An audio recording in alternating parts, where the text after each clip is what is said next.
खबर यह है कि भारत ने तासुब, इंतहा पसंदी, इश्तियाल अंगेजी, नफरतों और साजिशों के जो बीज बोए उनकी कटाई का वक्त करीब आ गया है। भारत की मुश्किलात बढ़ रही हैं, वजूद खतरे में दिखाई दे रहा है। लद्दाख में चीनी फौज के हाथों भारतीय सूरमाओं की दुर्गत बनते तो दुनिया काफी दिन से देख रही है। ताजा खबर यह है कि चीनी फौज पर हमला करने वाले भारतीय फौजी अफसर समेत 3 फौजी मारे गए हैं, लेकिन कहा यह भी जा रहा है कि सिर्फ 3 भारतीय फौजियों की हलाकत नहीं हुई, 34 भारतीय फौजी लापता हैं, जिनके बारे में बरतानवी अखबार का दावा है कि ये भी मारे गए हैं। इस वक्त सूरत हाल यह है कि बिल्कुल बॉलीवुड की फिल्मों की तरह भारतीय मीडिया चीन को सबक सिखाने की धमकियां दे रहा है, जबकि हकीकत यह है कि भारत चीन के कदमों पर गिरा रहम की भीख मांग रहा है। लेकिन चीन का दो टोक मौक़िफ़ है कि पहले आर्टिकल 370 वापस लो, फिर मुज़ाकरात का सोचा जा सकता है। लेकिन ढिठाई देखिए कि मोदी सरकार फिर अक्ल के नाखून लेने को तैयार नहीं। आज भी लाइन ऑफ कंट्रोल पर भारतीय फौज की बिला इश्तियाल फायरिंग से एक शहरी जख्मी हो गया। भारत में पाकिस्तानी सिफारती अमले को हिरासा किया जा रहा है, अपने फराइज अंजाम देने से रोका जा रहा है। सवाल यह है कि क्या भारत चीन का गुस्सा पाकिस्तान पर निकाल रहा है? दूसरी तरफ भारत की नेपाल से कशीदगी भी बढ़ रही है, बांग्लादेश भी भारत से नाराज है। क्या चारों तरफ कशीदगी की आग भड़काना भारत को महंगा नहीं पड़ सकता? क्या भारत का यह जंगी जुनून खित्ते में किसी अहम तब्दीली का पेश खैमा बनने जा रहा है? ऐसे में आज ISI हेडक्वार्टर में अस्करी क़यादत की अहम बैठक ने भी भारत की नींदें उड़ा दी हैं। क्या खित्ते में कोई बड़ी तब्दीली आने को है? इसी पर हम बात करेंगे। मेरे साथ मौजूद है असद खरल साहब, बाबर डोगर साहब, में ज्वाइन कर रहे हैं lieutenant general retired Amjad Shoaib साहब। जनरल साहब, ये 45 साल के बाद इस तरह से हुआ है कि भारत और चीन के दरमियान कशीदगी इस हद तक चली गई है। आपको क्या लग रहा है, ये अभी मजीद बढ़ेगी?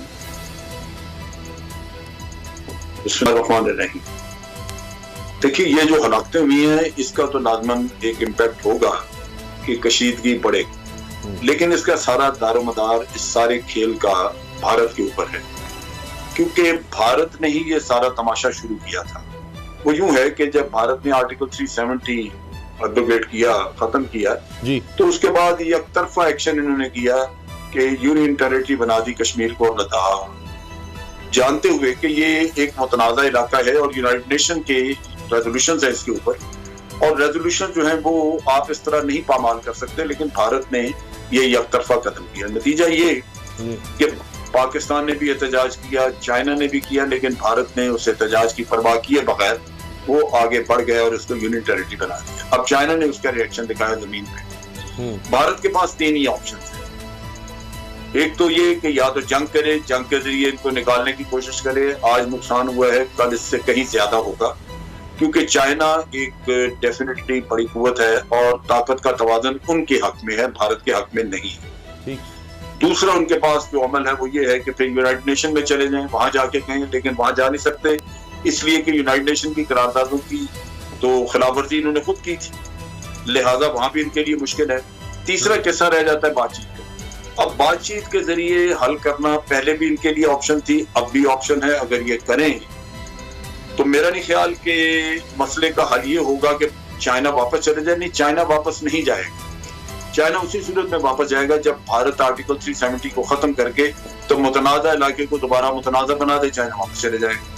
लेकिन अगर भारत ये नहीं करता तो ये झगड़ा यही रहेगा। इसका मतलब यह है कि भारत को जो हो गया सो हो गया, इसके ऊपर उसको इत्मीनान से बैठना होगा और आइंदा के लिए। अच्छा जनरल साहब, आप चीन ने साथ जो मुज़ाकरात और पीछे हटने के लिए जो शर्त रखी है, जिस तरह आप बात कर रहे हैं, एक तो ये है कि वो इलाका का वो, अब उन्हें कहते हैं कि आर्टिकल 370 वापस ले और फिर बात होगी। अब लगता यह है कि मोदी सरकार अगर ये आर्टिकल 370 वापस लेता है तो इसको तो कहेंगे ना कि सांप के मुंह में छिपकली वाली बात है। ये तो उस तरह का मामला बन चुका है। तो अब क्या आप देख रहे हैं इसका? ये इसके हलक में कांटा है।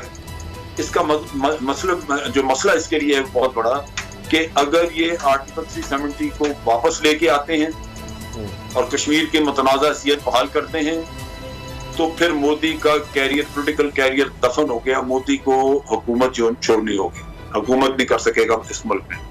और अगर वो आर्टिकल 370 को कायम रखता है, जो किया वो उस पर कायम रहता है, तो फिर चाइना यहां से नहीं निकलेगा।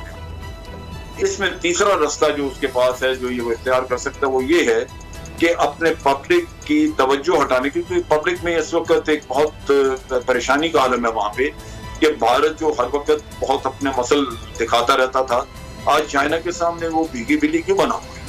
तो ये वो लोग क्वेश्चन कर रहे हैं कि मोदी साहब आप हमें 56 इंच की छाती दिखाया करते थे, अब क्या हो गया? तो उसमें जो रास्ता मोदी इख्तियार कर सकता है, क्योंकि ये एक शैतानी ज़हनियत का आदमी है, ये पाकिस्तान की तरफ रुख कर सकता है। ये आज़ाद कश्मीर का जो बहुत कहता रहा है, पाकिस्तान को तैयार रहना चाहिए, ये कोई ना कोई शाखसाना वहां चलाएगा, करेगा, छेड़ेगा यहाँ पे आज़ाद कश्मीर में, जिससे कि इनके लोगों की तवज्जो इधर हो जाए। और इनके लोग इतने बेवकूफ हैं कि अगर पाकिस्तान के खिलाफ को बता दिया जाए कि अगर हम ये सबक सिखाने लगे हैं पाकिस्तान को, तो ये दुनिया की हर चीज भूल जाते हैं। चाइना जो ले गया, इनको भूख नंग आ जाए, भूखे मर जाए, ये भूल जाएंगे। पाकिस्तान दुश्मनी में भारत को इतना आगे चला दिया मोदी ने कि अब वो सिर्फ यही सुनना चाहते हैं। तो इसलिए मुझे खदशा है कि वो चाइना का तो कुछ बिगाड़ नहीं सकेगा, पाकिस्तान की तरफ रुख करेगा।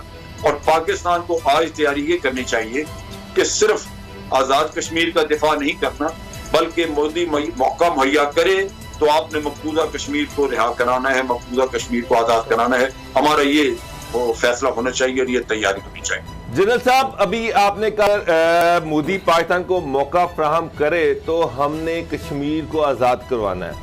इंडिपेंडेंट ज़राए और भारत की खबरसा एजेंसी जो हैं वो ये बात कर रही हैं कि चीन की पीपल लिबरेशन आर्मी ने हालिया हफ्तों में इंडिया के जिन इलाकों पर कब्जा किया था, भारत ने हार मानते हुए वो इलाके जो हैं वो चीन के हवाले कर दिए हैं। तो इसका मतलब ये हुआ कि क्या कश्मीर भी हम इसी तरह से ही ले सकते हैं? कश्मीर को आज़ाद करवाने का हमारे लिए इसी तरह का कोई मौका निकलेगा? देखिए, जहां तक चाइना के साथ मामला है, वो तो भारत की मजबूरी है कि वो जो कुछ हो गया सो हो गया, उसको तस्लीम करेगा। लेकिन मैंने जैसे ये कहा कि हुकूमतों को बड़ा समझदारी से काम करना चाहिए। मोदी जो है वो उसकी हुकूमत हर वक्त ये कहती रही है कि चाइना को भी लाल आंख से देखना चाहिए, चाइना को भी सबक सिखाना चाहिए, और फिर हमें पाकिस्तान को भी ये उसी भाषा में जवाब देना। ये बातें करने से आप अपने अवाम की तवक्कुआत बड़ी बढ़ा देते हैं। नतीजा ये कि वो आपसे ये मांगते हैं कि जी आप कुछ ना कुछ करेंगे, चाइना को भी सबक सिखाएंगे, पाकिस्तान को भी करेंगे। लेकिन चाइना के सामने जब आपने हथियार फेंके, या आप जैसे कह रहे हैं कि वो मुझे भी नजर आ रहा है कि बिला फिर मोदी इसी पे इक्तफा करेगा कि जी जो हो गया सो हो गया। लेकिन ये उसके अवाम कबूल नहीं करेंगे, क्योंकि अवाम को वो जाके क्या कि वो तो उसको बार बार याद कराएंगे कि तुमने हमें हुकूमत लेने से पहले ये कहा था कि मैं हुकूमत में आया तो चाइना को लाल आंख दिखाऊंगा।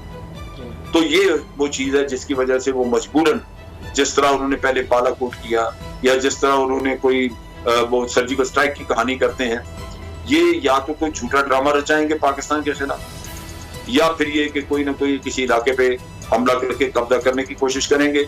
हमें तैयार रहना चाहिए। मैं तो मतलब इस खेल को पूरी तरह समझता हूँ, और मेरा ख्याल है कि हुकूमत और फौज पाकिस्तान बिल्कुल इसको ठीक समझते हैं, और तैयारी होगी। और हमें यही मौका, देखें, दुनिया में हम नहीं चाहते कि हमें कोई अग्रेसर कहे, यानी जारे कहे कि जी आप जारियत करने वाले।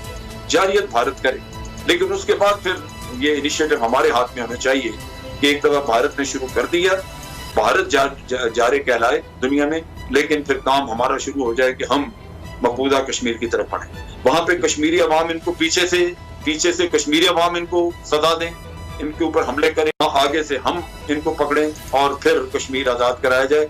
और यही अमल भारत में बाकी मुसलमानों को भी अपने हकूक के लिए करना चाहिए, क्योंकि देखिए जिस तरह अमेरिका में हुआ, ब्लैक लोग जो है उनकी ब्लैक लाइव्स मैटर का भी मूवमेंट चली हुई है, तो मुसलमानों के साथ जो कुछ किया इन्होंने तो कानून से कहीं ज्यादा कर दिया, तो वहां भी मूवमेंट रुकनी चाहिए। ये सारी चीजें इसलिए जरूरी हैं कि भारत अपने जामा से बाहर हो रहा है, ये अपनी चादर से बहुत ज्यादा पांव फैला के दुनिया सारी को तंग करने के चक्कर में। लिहाजा इनको इनकी बदमाशी खत्म करने के लिए ये जरूरी है कि इनको हर तरफ से पकड़ा जाए, ताकि ये जो बदमाशी के ऊपर उतरे हुए हैं ये इनका रवैया बदला जाए, इनको तहजीब याफ्ता बनाया जाए, इनको तहजीब और महज़ब तरीका जिंदगी गुजारने का बताया जाए कि इस तरह हमसायों के साथ रहा जाता है, ताकि आइंदा ये ब्लैकमेल न कर सके। जल साहब, जो बात आप पहल पाकिस्तान को नहीं करनी, ताकि ये ना कहें जी जारियत पाकिस्तान की तरफ से, अब तो इतना मसला नहीं होता, सैटेलाइट और इतना कम्युनिकेशन निज़ाम में पता लग जाता है कौन क्या कर रहा है। लेकिन जिस तरह भारत LOC पर फिर फायरिंग कर रहा है, अभी हमारे सफारत खाने के लोगों को हिरासा किया जा रहा है, क्या पाकिस्तानी हुकूमत को इस पर सख्त मौक़िफ़ नहीं अपनाना चाहिए? पहली बात तो ये है कि हमें टिट फॉर टैट करना चाहिए। जैसे भारत करता है ज्यादती, हमें उसी तरह का जवाब उसको देना चाहिए। फिर आप उसको इंटरनेशनल लेवल पे भी उठाएं, क्योंकि ये सरीहन भारत, जो मैंने जैसे पहले भी कहा, ये बदमाशी है कि आप कौन से देखें। जब अंग्रेज की हुक्मरानी थी तो अंग्रेज ने हमारी तमाम कौमों के, पठानों के बारे में, पंजाबियों के बारे में, हिंदू के बारे में, सिख के बारे में उन्होंने मुख्तलिफ जगहों पे गजेटियर्स लिखे हुए हैं, जिनसे पता चलता है उन्होंने अपनी कौम की रहनुमाई के लिए लिखे थे कि ये कौम है कैसी। उन्होंने बड़ा हमारी कौमों का लिखा कि ये खुले दिल के लोग हैं, ये मेहमान नवाज हैं, पंजाबी पठान बड़े बहादुर हैं, सख्त जान है, ये है वो। हिंदू का उसने लिखा कि हिंदू एक ऐसी कौम है कि इसको अगर आप मोहब्बत से डील करेंगे तो ये सीधा हाथ इसका आपके गले पे आए, और अगर इसको अपने जूते के नीचे रखेंगे तो ये हमेशा आपके लिए काम करता रहे। तो ये फर्क है जो आपको पाकिस्तान के अवाम को, पाकिस्तान की हुकूमत को समझना चाहिए कि अगर इसको बदमाशी की इजाजत दे दी जाए तो ये बढ़ता जाएगा, आपको समझ नहीं आएगी कि उसको करना क्या है। लेकिन अगर इसको यही जूते के नीचे रख लेंगे आप, तो आप देखेंगे कि इसकी बदमाशी 2 दिन में गायब हो जाएगी, जो चाइना ने किया। बिल्कुल सही। तो ये रवैया हमें करना